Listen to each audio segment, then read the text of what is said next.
further ado, I'd like to welcome my guest. So Gloria, very nice for you to come today. I appreciate having you. Thank you, Steve. Thank you for having me. So if you don't mind, if you could just tell everyone maybe a little bit about you, about who you are, what you do, and how you got into real estate, and then we can kind of go from there. I am a wholesaler, investor. We also rehab properties. I started in real estate back in 2004 when I had just had a baby and I really didn't want to leave her with daycare. So I got my license and I started out as a retail real estate agent. Okay.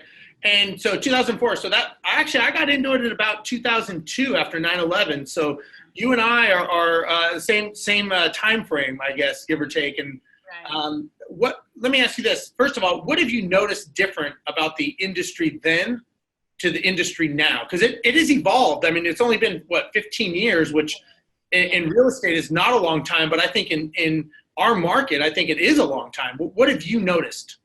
Well, remember back then when we used to have to use key maps to drive everywhere. Yeah. And now, thank God for Google Maps, you don't have to, look at the book real quick while you're driving. So that's one huge plus. And now we have things like DocuSign and Dotloop. We don't have to actually physically go get a contract signed. Now we can get it just digitally signed. It's just so much easier.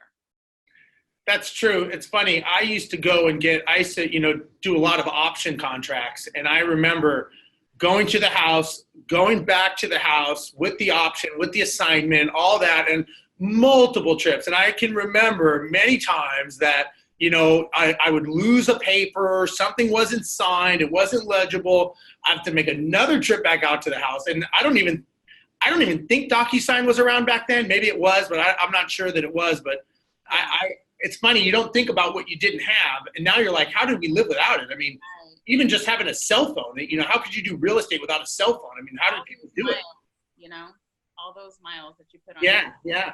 So, okay, so you were a realtor, and so did you get into wholesaling right away, or did that evolve from being a realtor? Back when I got into real estate, I didn't know what wholesaling was until actually 3 years ago when I got into it. But I just did retail. It was okay, showing houses, and I didn't really like the buyer representation, but I definitely do like listing as opposed to buyer's agent. I was interested in the investment side of real estate, but as a real estate agent, just because you are a real estate agent doesn't really mean that the investment side. The investment side is different. They don't teach you that in school. Yeah, that's kind of where the rubber meets the road, as I like to say. That's where it gets real, right? I mean, they can teach you how to list and show a property. They can teach you how to buy a property with right numbers, right? I mean, metrics and KPIs and spreadsheets. Everybody's got this app and all this stuff now.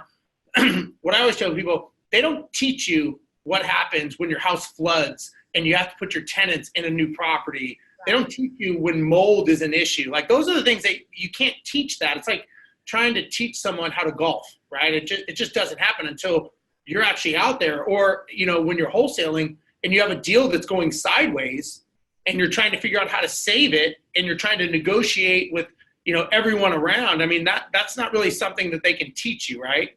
I think that's probably why a lot of licensed realtors don't understand wholesaling, because they don't teach you that. Right. Yeah. Well, I think what happens is inherently, if we don't know something, our immediate subconscious reaction is to say no. Right. And as well as I do, I used to get, when I was wholesaling for a long time, and I would get so many people saying, you can't do that, or that's illegal. And I said, really, well, what are you basing that on? I don't know. It's like, so you're just saying it? You don't even know the facts? Well, it doesn't seem like it should be legal. It's like, okay, they do it all the time. It's completely legal. It has nothing to do with being illegal or immoral. Yes, there are people that probably rip people off, but that has nothing to do with being legal or illegal. That's running a business or not running a business, and that's what jails are for, right? And so I think that a lot of people, when they don't know what it is and they kind of go, how did you make that much money that quickly? There must be something wrong. So you can't do that. Or I used to love hearing, that doesn't work here. Really? I'm only about 10 miles from where I just did another deal, but this doesn't work here because why? You know, and everyone has a reason, right? I'm sure that you run into that a lot. Right. Yeah, no, I mean, once you make your first wholesale check as compared to a real estate check, you're like, wow, I mean, well, I've been wasting my time. Yeah. This is amazing. So let's talk about that. It was 3 years ago that you transitioned from realtor to wholesaler, right? Well, so back in, I was a real estate agent. Everything was going, as well as I wanted it to be. I put as much time as I wanted to put into it so that I could take care of my daughter. But then the whole 2007, 2008 crash happened. So I actually went and got myself a regular job. I actually started working for the city of Houston real estate, and so that's how I kind of made it through that whole. Survived, right? I kept my license with them, but I mean, it's a totally different type of real estate. But actually, I actually transitioned from that also into paralegal. I guess what you can say is that I really never felt like whatever job I was doing, I didn't feel like, oh, this is my calling. This is what I want to do for the rest of my life, So I went from that to healthcare. Then I did, paralegal. Still didn't like, I guess I don't know. I've just never been I want to be employee type of mentality. I've always been more of an entrepreneur. Right. I've always had that mindset. My father was an entrepreneur, so I've always felt like I didn't want to work for anybody but myself. So let me ask you this. So when you said, okay, I'm gonna wholesaler, I'm gonna wholesale let's just talk about your first deal, right? I want to talk about your first deal because there's a lot of people that listen to this show that want to get into this. They kind of want to jump on this carousel of wholesaling and real estate, but they really don't know how to get on and they're nervous. Right. So what was kind of going through your mind? Can you walk me through your first deal and kind of mentally, you've got to make some decisions and the contract goes hot, or hard or whatever you call it nowadays. But, the contract went live and now you're dealing with it. And now that the clock is ticking. So can you walk me through your first deal and kind of what you mentally went through? Well, let me tell you how I even got into wholesaling. Okay. So I was working for a commercial real estate company. I was the paralegal. I was drafting all these commercial contracts. I actually got into a car accident and I was home, and I was on painkillers. I was still trying to help, from home. And I ended up going back to work. They wanted me to go back, and I actually got fired my first week back. And I had already been going to, little networking events. I was already looking into maybe doing some direct mail marketing, and I get fired. And I said, you know what? I'm definitely not going to go back to a 9 to 5. So that was my opportunity to jump and because I was already considering it, but I was kind of, that's it. This is do or die now. I still need a paycheck. So I treated it as a regular job, the fact that I was unemployed, and I started going through Craigslist, looking at, for sale by owner type things. And I had a notification on my phone, and I had a notification that came through my phone that said, this lady was looking to sell her house. And I immediately jumped on the phone and called her, and I said, hey, I'm interested in your property. When can I come look at it? And she said, well, you can come tomorrow. I have somebody coming tomorrow at 9. I said, okay, I'll be there at 8. And so she said, okay. And she gave me the address. I ran my comps, and I called her back. I said, you know what? Your numbers work for me. Let me send you the contract right now. Wow. She was a little bit, I guess she was kind of like shocked. And I said, look, your numbers, just estimating the repairs and and what your home is worth. I'm good with your number. And so she said, well, let me talk to my husband, because I guess that kind of freaked her out a little bit. Too quick. Right. She thought that was kind of unusual, because I knew somebody was going to go at 9, Right. and I wanted to be the first one, first one in. Were you willing to go a little bit higher just to kind of get your first one done? Or were you sticking with your numbers? Because sometimes I know I sometimes would make a deal work in my mind because I just wanted to get the deal done, not because it made sense. And that got me in a couple of hot waters of almost not being able to get rid of the deal. So were you willing? Was that your case? Or her number was actually, pretty good, Okay. So she didn't call me back. Like 20 minutes later, I called her right back. And I said, hey, can you give me your email address? I'm going to send you the contract. And she said, okay. I spoke to my husband, and he said, that's fine. So I did. I sent her the contract. She signed it.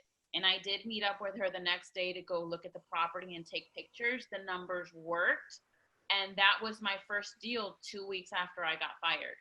Wow. So, what's interesting is I've always heard this, and it's so true. And I don't know who said it, but they said people do what they have to, not what they want to. Right. So, you may have always wanted to get into real estate, but it wasn't until you had to get into real estate that it was like, hey, I'm not going to feed my kid, and I'm going to not be able to have a house. I need to figure this out. And you did. I mean, isn't it interesting that, I always notice that as people get more experienced, they almost collect more baggage of no's and more reasons why they can't or shouldn't do something. Where if looking back, I know there's a lot of things I'm like, man, I probably shouldn't have done that, or not sure that was the smartest thing, or don't know if I could have. But at the time when I was doing it, same thing. I threw an ad in the green sheets, and I got a property, and I, ended up flipping it and wholesaling it, and worked great. I didn't even know what I was doing. I didn't know if I was doing it right or wrong. It was a double closing. Didn't know what that meant. I showed up and was told, sign here, sign here. But it's funny because had I known more, I may have talked myself out of why that wouldn't have worked, I think I probably would have, if I still would have stayed in that position in my, in the job I was working, I probably would have been too scared to jump and really just get down and start working on my business. But I took that as an opportunity of, I'm not going back to work. And it worked. I mean, I've heard a lot of people, people's stories vary. They took a month to get their first deal. They took a year to get their first deal. But I knew that this was what I wanted to do. And I mean, it even made it even more, it solidified that decision when I got my first deal 2 weeks after, Yeah, it kind of makes you go, okay, this works. I can do this. It's not that complicated. And, it's funny because so many people will talk them out of a deal themselves for all the reasons in the world, and it has nothing to do with reality. It's all made up in their head, but they've justified it. So it is real. And if you justify it in your mind enough, that's your reality. And so that's good for you. So now I didn't have money for marketing. And after that check, I said, wow, okay, now I have money for marketing, and now I can really get into this. So it sounds to me like you took the approach more of a business than just kind of a hobby. Is that a safe statement? Yeah. Because I've noticed words that you've used so far, and it's, you came from a business world, you were doing paralegal stuff. It sounds like you took an attitude of, hey, I've got a deal. The numbers made sense. Not, hey, I really want to just get a deal done. Right. The numbers made sense. I'm going to send you a contract. I'm going to follow it up, blah, blah, blah. So it sounds like you were a lot more methodical than probably most people are. I knew I wanted this to be my career. I knew that it was going to be the stepping stone for me to be able to build the capital that I needed to flip. Because that's how I first started. My whole idea was like, oh, I want to flip, But then my husband suggested, well, why don't you look into wholesaling, use that as a stepping stone to flipping, and so that's really what my thought process was. So okay. Yes, I definitely did treat it as a business or career for myself. This was never going to be, well, let me try it and see if it works. I knew that it worked because I was seeing other people do it. Right. So, okay. So then what are you doing now? Are you doing mostly wholesaling, flipping, or combination thereof? I've actually, I did it alone for 2 years. I was wholesaling for 2 years by myself, but I could honestly, I think I maxed out what I could do on my own. I felt like I probably needed to partner so that I could grow my business. So we're currently, I've partnered with a couple of ladies. That's been also somewhat of a challenge to find the right people to partner with. Sure. And so that's what we're doing. We're actually getting ready to, we've actually hired two acquisitions agents. We have several cold callers, and we're getting ready to just take, get it going in the Houston market to scale up is what we're doing. So let me ask you this. Let's. I want to talk more about the partnership, but let's talk a little bit about as you were doing deals. And again, I know a lot of people like to hear about this. They don't like to hear about people's misery, but they do like to hear about lessons. Yeah. So have you done any deals, which I've got to imagine you have, where the deal just went sideways? It was maybe a disaster. It just didn't work out. What do you have that you can share with people that they can kind of go, okay, that was something I can learn and a lesson from it? Well, so it's funny because my first deal went sideways, my very first one. So I definitely learned a lot from that deal. It wasn't smooth. The closing wasn't smooth. It was a man and a wife, and he was pretty, kind of macho type guy, and the title company made a mistake on the HUD that they signed. The numbers were wrong, and I actually lost out on that, because since he wanted to hold the title company to the number that was on the HUD, and the title company said, no, we can't. We have to fix that mistake. And he didn't want to go back in and sign. And that was gonna, I actually said, okay, well, either I get some money or I get no money. Yeah. So I had to. And you already put all the work in to it. Right. I said, okay, well, I'll take the hit. And I did. I took the hit. I was supposed to make my first fee was supposed to be an $8,000 fee. And I think I ended up making $5,000. So, I took a $3,000 hit. The title company didn't want to.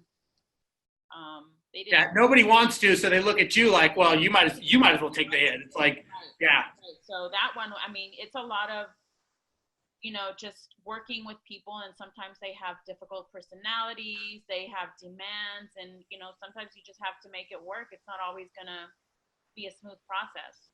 So let me ask you this: what lesson did you learn from that? What lesson did I learn from that is I have to be more meticulous when it comes to looking at my HUD statements and making sure that all the numbers are correct. Yeah. Because normally, if something is not in anyone's favor, it's normally going to be yours that is not in your favor. They're going to, even if they messed up, they're going to try to come to you and say, you should take the hit. Let's just get it done. And sometimes you're like, you know what? I just want to get this over with. So you do that, but then after a while, you go, wait a second. I didn't make the mistake. Why should I take the hit? That's not fair. And the title company wasn't going to. We asked them. I said, hey, you guys made the mistake. Now you guys should pay for it. And they said, well, we're not paying for it. So I said, okay, you know what? We got to get this deal done. Everybody's already signed. We need to get this guy in to sign the correct document. So now I try to be more meticulous about what I'm looking at. Yeah, that's very, very important. That's a good lesson too, to make sure that people are, meticulous when it comes to doing their HUD and their numbers and everything. Because again, when you're doing these numbers, they're not always exactly correct, and they don't always come out in your favor, especially when it comes to closing. So I can definitely see that. Yeah. Let me ask you this: what you mentioned the partnership. Yeah. So tell me a little bit about the partnership, kind of how it was formed, how who's bringing what to the table and everything. I am the type of person that I guess I expect from a partner what I give. And I guess that you could say that that's probably been one of my biggest mistakes in wholesaling and partnerships is that sometimes people say what you want to hear. They say the right things. and that's been a difficult. I expect commitment. I expect hustle. I expect loyalty. And that's difficult to find. It's hard to find somebody that's as committed to your vision as you are. So, we went through a couple of people, and I think right now it's the perfect team. We're all on the same page. We all have the same vision, drive, commitment, hustle. But it's definitely difficult to find somebody that's as committed as you are. Well, I think the challenge too is I've known a lot of people when my business partner Pete and I owned some apartment complexes. There was a lot of partnerships, and I had a good friend of mine that owned a lot of apartments, and he had about 70 partners. And he said, if I could sell them all and get rid of all these partners, I would do it in a heartbeat. Because the way he said it was basically, it's like you're dating someone and they're on their best behavior, and now you marry that person in a deal, and now you find out they're crazy, and their expectations are not aligned with yours. They're completely different. And he kind of blamed himself and said, I didn't set the right expectations initially with them, and we never talked about if we're going to get divorced, how that happens. Right. And he said, if we separate in the business and we have to separate the business model, how do we do that? And I don't know, you have to actually have that ugly conversation where, yeah, we hope it's going to be great. But if it doesn't go great, because look, a lot of people get involved in partnerships. One person puts up the money, the other one puts up the sweat equity, or, everybody brings something to the table. Everyone's bringing a piece of the pie, and together it's going to be bigger. Everybody has these ideas of grandeur, but the reality is you've got to ask yourself, why are they not successful on their own? Right. And if they are successful on their own, then you got to say, why do they need me? Right. So you got to keep asking questions. And I think sometimes people kind of go, okay, this person seems like they're good at marketing. I'm bad at marketing. So you know what? I'm just going to get them and hope and pray that we have a good marketing team and we'll handle it then. And that's not really the best way to go. And I don't know if those are things that you've experienced. And then when, go ahead, what were you saying? Yeah, that's what my mistake was thinking that, okay, well, they bring that to the table. I bring this, and thinking it was just going to work out, and it didn't. And everybody has a different perception of what they're bringing to the table. They're going to go, wait a second, just because you work 5 days a week, I only work 2. That's my ethical code. That's my bio clock, or whatever they have. And you're like, wait a second, this is a business for me. I work 7 days a week, not 5. And they're like, oh yeah, I don't do that. I have time. I got to walk my dog. I don't get in until 10 a.m. And so again, I think it's important for people that are watching this that if they're going to have a partnership program, you really got to talk about the ugly part, the ugly side, and what could happen if you separate. How do you separate? And and I don't know if you did this with your current team, but setting job descriptions, job roles, KPIs, metrics.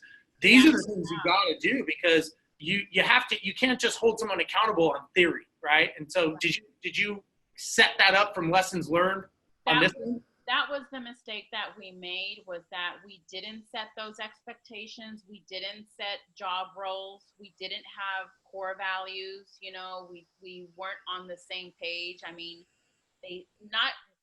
everybody says they want this, but they don't want to put the work in, So yeah. We didn't do that in the beginning. And so now we have definitely set it up that way to where, okay, you're in charge of this. I'm in charge of that. We hold you to what your job role, your role is. You're responsible for that role, and our core values. We make sure that, is this you? Does this describe you? So yeah, it was a lesson, but it's a tough lesson. Well, it is, but look, at the end of the day, you don't really know where something's going to go. I mean, obviously you seem very business savvy, and it's not like you're a bunch of friends getting together and saying, hey, maybe let's buy a house and we'll go from there and let it grow. Because that's really what me and my business partner did.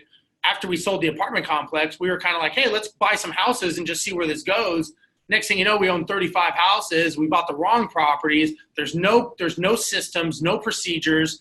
It was beyond chaotic. Lot of lessons learned. But now in our business, we have organization charts. We've got job duties. We've got descriptions. We've got meetings. I mean, had we started our business model that way originally, we probably would have got a lot less arguments and a lot less, who's doing what, and confusion and loss of tenants and, everything that goes on with that, the lessons that, hopefully you've been able to avoid by doing that. So let me ask you, what in this new partnership, let's talk about this. What is kind of your biggest fear with this new partnership? Because I'm guessing there's things that they're doing that you're not, and you've got to be responsible for at some level, right? On a financial level or a production level. So what are some of your fears regarding that? Some of my fears is maybe, not being on the same page, having a disagreement. I guess my fear would be the same thing that has happened to me in the past, where you have somebody that's not on the same commitment level, unresponsive, just not putting in the same work as you are. So, I guess that's my fear right now. But sure. For the team members that we have currently, I feel like we're definitely all on the same page. I feel like I'm definitely partnered up with the right people now, for sure. So let me ask you this: how do you balance the work-life relationship? You're at home, you've got a family, you've got a business that's growing. Now you're going into a new realm of a business model, which a lot of investors want to get into. They want to be you. They want to be the person that's, got a partnership that's growing. But then there's the home life, which we all know as entrepreneurs, I don't believe there's such a thing as a balanced life personally. As much as I wish there was, I think the reality is some things need more attention than other things, but then you got to recorrect. In my opinion, you correct one way, then you got to recorrect the other way. And it's a constant zigzag of life. How do you handle that? You're correct, Steve. There really is not a balance. And that is why these partnerships didn't work, because I guess they still wanted to be able to go home at 5 and not answer the phone, turn off, still be able to go do this and go do that, with their kids. But honestly, I am sacrificing now so that I can have financial freedom later. I definitely, if I'm at dinner with my family and I see that a business call comes through, I'm going to answer it strictly because that's what allows me to be able to do the things that we do as a family, like go out of town, go to concerts, go here, go there. I think my family, thank God that they do realize that they are supportive of the fact that, yes, family is very important, but, the business is also, it's important as well. And so that's what's important about a partnership, is to have people with that same mentality that, as we're growing, it's definitely going to require more time. Let me ask you this. How many, do you guys have types of meetings as a team of where the company's going and what the goal is of the company and kind of the strategies? Do you guys do those often, or is that not yet? Are you not at that mature level yet? For sure. We were meeting every week on Monday, but because we are scaling up and we've implemented a bunch of systems so that we can systemize everything, we've increased the amount of people that are working for us. So we've definitely started meeting every day until we implemented, these people are working for us. They're going to be using this system. Now these agents over here are going to take care of this system over here. So we've actually been meeting every day for the last 2 weeks until we get everything in place, because we're going to expand not only into Houston, but we're going to be virtually going into San Antonio and Dallas. And then after we set up San Antonio and Dallas, we're going to go out of state. We analyze our zip codes and which ones are most, have the most activity and success. So it's definitely been a meeting every day until we get Houston completely set up and we can move on to the next market. So are you going to have actual boots on the ground in these cities, or is it going to be all virtual as far as making calls? Or? Boots on the ground for sure. Yeah, definitely have to have boots on the ground.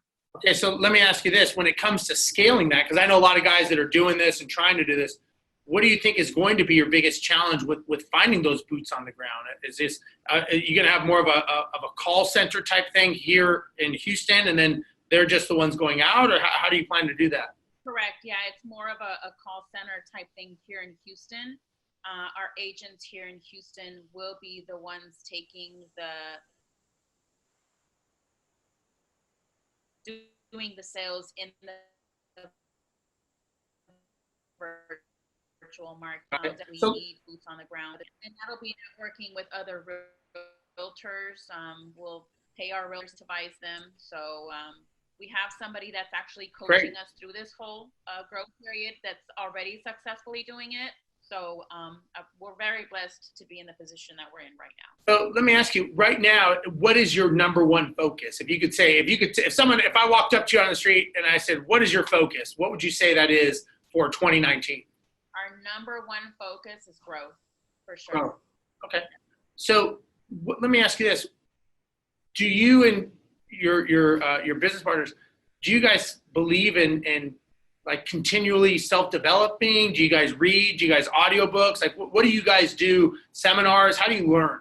The first book that we read as a group together was Traction. And that book actually helped us. I mean, like I said, we didn't have core values. We didn't have any of the organization that we really needed to have as a group to be able to grow. And so we definitely, read books. We recently, even though we've been doing this for a year, we knew that we wanted to get to that next level, and we invested in hiring a coach. We went to a seminar. It was an excellent, eye-opening seminar. We invested in hiring him as our coach to take us through this transition. So we definitely believe in self-development for sure. That's good. Yeah, we similar to you. We have a business coach. Had him for 6 years. Still have him to this day. We go every week,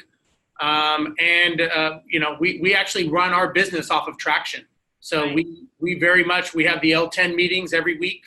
We have them from 7 o'clock to 8:30 every Tuesday morning. We have the company scorecard, and it's a little tough. You're gonna have to grind some things out. But I will tell you that it'll make you a better business person. And it'll make your business run optimally, which I think is very important right now. We're talking about a business, not you flipping wholesaling properties, which I think is very, very important, because I think what a lot of people don't understand is whether you own a rental property, whether you're flipping, whether you're wholesaling, you own a business.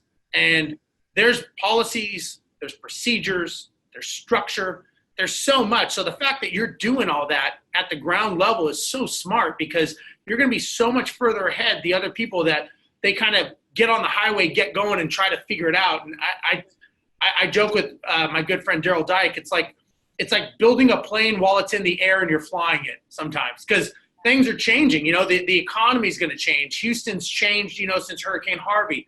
Now you're going into new cities, and those cities are different than Houston. There's different price points. There's different negotiations. So you've got to keep audibleizing and changing. And, we have grown into Dallas and Fort Worth from Houston, and we have learned that things that work in Houston don't always work. They don't always work in Dallas and Fort Worth, and probably the same in Austin when we go there. Different owners, different mindsets, so you're going to have to tweak that and change it. You can't just say, well, this is how we did it in Houston. This is how we're going to do it there. So it's very, very interesting that you're going through this. We're excited. We definitely see the value of having a coach to guide us through this experience, because we definitely wouldn't have been able to do it without his help. Yeah, no, that's great. Now, is everyone else buying into the Traction and the model and everything? Is everyone in on that? Yeah. And we see the difference in how we were running our business before to how we're running it now. And we're actually getting ready to go meet with our coach. We're flying out tomorrow. Oh, good. Good for you. Good for you. So let me ask you, what's the plan for the end of 2019? Tell me what your business looks like December 31st, 2019. December 31st, we will definitely, as soon as we set up the Houston market, we're moving on to the next market. So by December 2019, we will be in at least 5 markets. And now let me ask this: how do you guys, and if I'm getting too into your business, let me know. But how do you guys plan to fund that? You know, we actually have a couple of